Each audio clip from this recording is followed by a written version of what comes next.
بسم الله الرحمن الرحيم بسم اللہ الرحمن الرحیم۔ آپ کے سامنے اللہ کے نبی صلی اللہ علیہ وسلم کی حدیث بیان کی جا رہی ہے۔ یہ حدیث بخاری شریف میں موجود ہے اور حدیث نمبر ہے 13۔ اس کے عربی الفاظ ہیں عن انس عن النبی صلی اللہ علیہ وسلم قال لا يؤمن احدكم حتى يحب لاخيه ما يحب لنفسه۔ اس کا ترجمہ ہے، حضرت انس رضی اللہ عنہ سے روایت ہے کہ رسول اللہ صلی اللہ علیہ وسلم نے فرمایا، تم میں سے کوئی مومن نہیں ہو سکتا جب تک کہ اپنے بھائی کے لیے وہی نہ چاہے جو اپنے لیے چاہتا ہے۔ اس کی تھوڑی سی وضاحت کی جائے گی۔ مطلب اس حدیث کا یہ ہے کہ اللہ کے نبی یہ کہنا چاہتے ہیں کہ آدمی کامل مومن نہیں ہو سکتا، مکمل مسلمان نہیں ہو سکتا جب تک کہ وہ اپنے بھائی دوسرے انسانوں کے لیے، دوسرے مسلمانوں کے لیے بھی وہی پسند نہ کرے جو اپنے لیے پسند کرتا ہے۔ ہر مسلمان کے اندر یہ صفت ہونا چاہیے کہ ہم جو پسند کرتے ہیں وہی دوسروں کے لیے بھی پسند کریں، ہم اپنے لیے جو چاہتے ہیں دوسروں کے لیے بھی وہی چاہیں۔ اگر یہ صفت ہمارے اندر پیدا نہیں ہوگی تو ہم کامل مومن نہیں ہو سکتے، ایمان کے اصل مقام تک نہیں پہنچ سکتے، ایمان کی برکتیں مکمل حاصل نہیں کر سکتے۔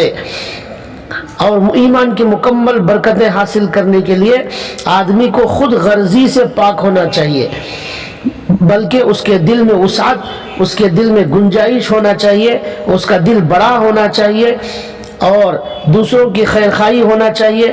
ہر آدمی یہ سوچے کہ جو نعمت مجھے مل رہی ہے، جو خیر اور جو بھلائی مجھے مل رہی ہے، وہ سارا خیر اور ہر نعمت دوسروں کو بھی مل جائے۔ اسی لیے ابن حبان کی ایک روایت میں موجود ہے کہ اس حدیث میں اللہ کے نبی نے جو فرمایا لا یؤمن احدکم، اس کا مطلب ہے لا یبلغ العبد حقیقت الایمان، آدمی ایمان کی حقیقت کو نہیں پا سکتا جب تک کہ وہ دوسروں کے لیے بھی خیر خواہی نہ کرے۔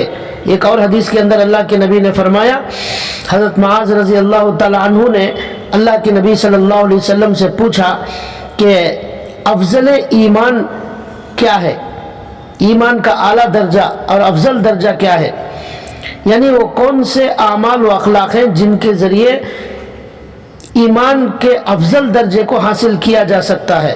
تو آپ صلی اللہ علیہ وسلم نے ارشاد فرمایا کہ سب سے پہلی بات اللہ ہی کے لیے کسی سے تمہاری محبت ہو اور اللہ ہی کے واسطے بغض و عداوت ہو، یعنی دشمنی اور دوستی جس سے بھی ہو صرف اللہ کے لیے ہو، ذاتی عداوت اور اپنی ذات کے لیے نہ ہو۔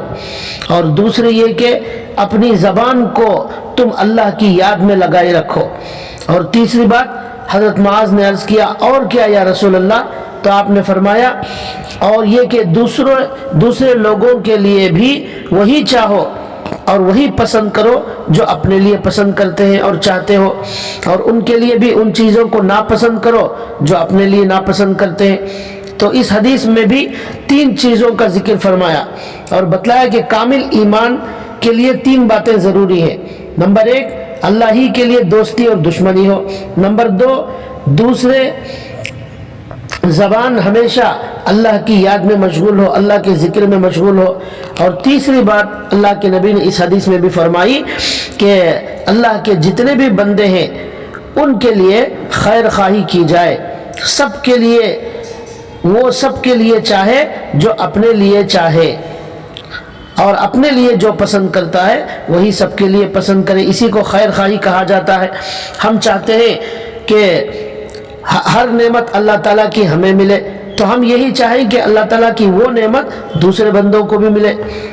تو اس سے معلوم ہوا کہ اس کے مقابلے میں، خیر خواہی کے مقابلے میں حسد آتا ہے۔ حسد کی بیماری عام ہے۔ حسد میں انسان یہ چاہتا ہے کہ دوسرے کو جو نعمت ملی ہے وہ نعمت اس سے چھن جائے، وہ نعمت اس کے پاس موجود نہ ہو۔ تو یہ حسد ہے، یہ بہت ہی بڑا گناہ ہے اور بہت بڑی دل کی بیماری ہے۔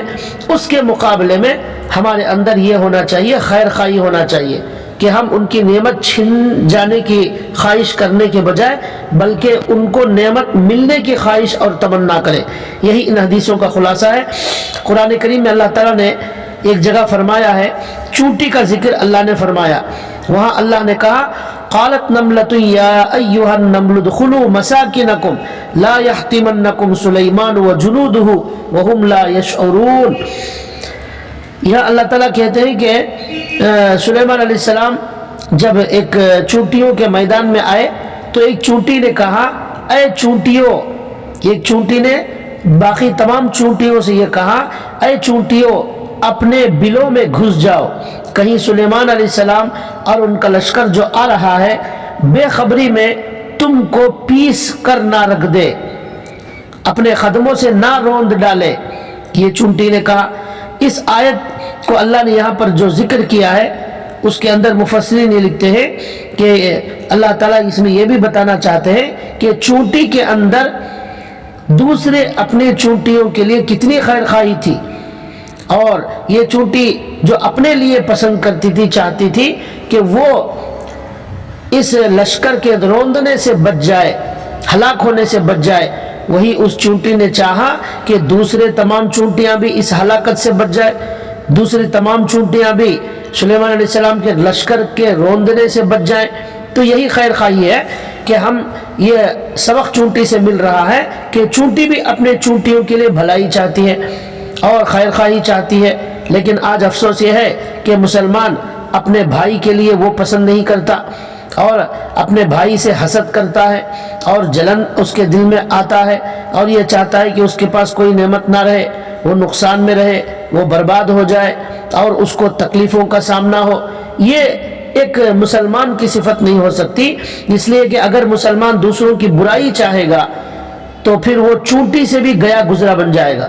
تو بہرحال آج کی حدیثوں کا اور اس آیت کا خلاصہ یہی ہے کہ ہم اپنے اندر یہ صفت پیدا کریں کہ ہم اپنے لیے جو پسند کرتے ہیں وہ اپنے بھائی کے لیے بھی وہی پسند کریں.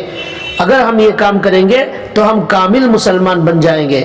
اس کے مقابلے میں اگر ہم دوسروں کی برائی چاہیں گے تو پھر ہم کامل مومن بن نہیں سکتے. اللہ تعالی ہمیں کامل ایمان عطا فرمائے اور ہمیں اس حدیثوں پر عمل کرنے کی توفیق عطا فرمائے. وما علینا الا البلاغ.